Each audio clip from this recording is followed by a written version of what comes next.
Hello, well it's day 71 of Sydney's COVID lockdown and it's locktail number 17, the Brazilian Caipirinha. Now I'm not Brazilian, so apologies for any pronunciation, but apparently it's law in Brazil that it can't be called a Caipirinha unless it contains two ingredients, lime juice and cachaça, the white spirit of Brazil. Now there's a bunch of different ways to make this cocktail, but I like my limes cut quite small wedges, so quite thin, sort of in the sort of 10 to 12 pieces range. I'm doing 2 of these. And then you add sugar. Now it's about 4 teaspoons or sort of roughly 20 grams of sugar. Fine white sugar. Brazil's the biggest producer of sugar in the world.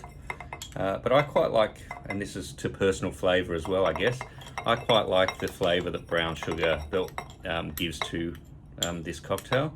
It changes the colour profile a little bit, so you'll get a darker cocktail. And then the idea is you muddle the limes and the sugar until basically the juice is out of the limes and the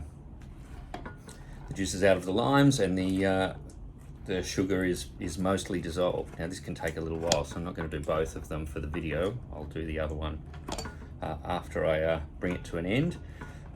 There's some questions about when the Caipirinha originated. Cachaça itself's been around since, well, for a long time, about 1700s, possibly earlier, maybe well before that. As a distilled sugar cane, it's made in a similar way to rum, but rather than using more the molasses part of the sugar, it uses the actual sugar cane juice, and then it's matured in vats of native Brazilian timbers. Now the cocktail itself has 2 sort of stories. One of them is that it was a sort of upper society drink for Brazilian landowners at important parties in the late 1800s, and then the other story, and they could both be true, is that during the Spanish flu pandemic in 1918 in Brazil, they used lime juice, sugar, cachaça, and herbs and honey as a tonic to basically fight as a tonic or a cure to try and fight the Spanish flu. Don't know that was that successful, because about 35,000 to 100,000 Brazilians died in 1918 from the Spanish flu, so we're not the only generation to be living through a pandemic.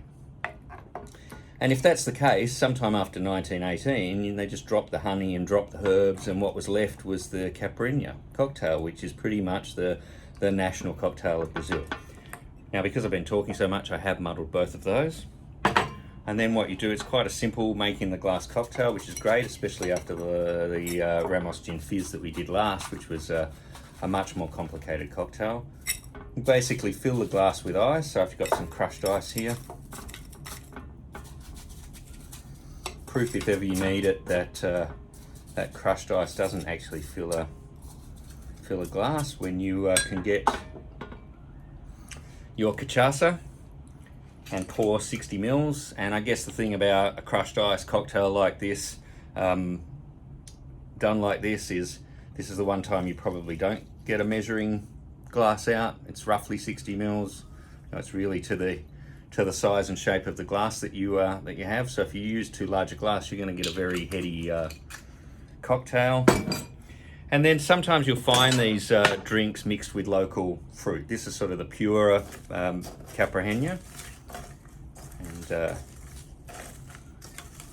that's the drink that I'm going to be having. But I'm also going to do a raspberry version. They make it with all sorts of fruit, in-season fruit, both local fruits and others. What I've done here is just made about 40 mils of raspberry syrup with some muddled raspberries and a 2-to-1 sugar and water mix, and that's going to become my raspberry Caipirinha. And this is going to be my classic one. Now this really would have suited a warmer Sydney spring day, but as you can see the rain has set in, but nevertheless it's Saturday and it's a really refreshing drink, and maybe hopefully the Brazilians knew something about pandemics. Maybe this has got some tonic to the COVID pandemic after all. I am double vaxxed and I'm going with the vaccine first, but you never know, it might be just an added shield. Anyway, I hope you're all doing well. It's Saturday night, why not go and make a cocktail? Join me for the next lockdown locktail here. It's a hanky panky, I think, is going to be the next classic cocktail from the early 1900s. Thanks very much. Stay safe.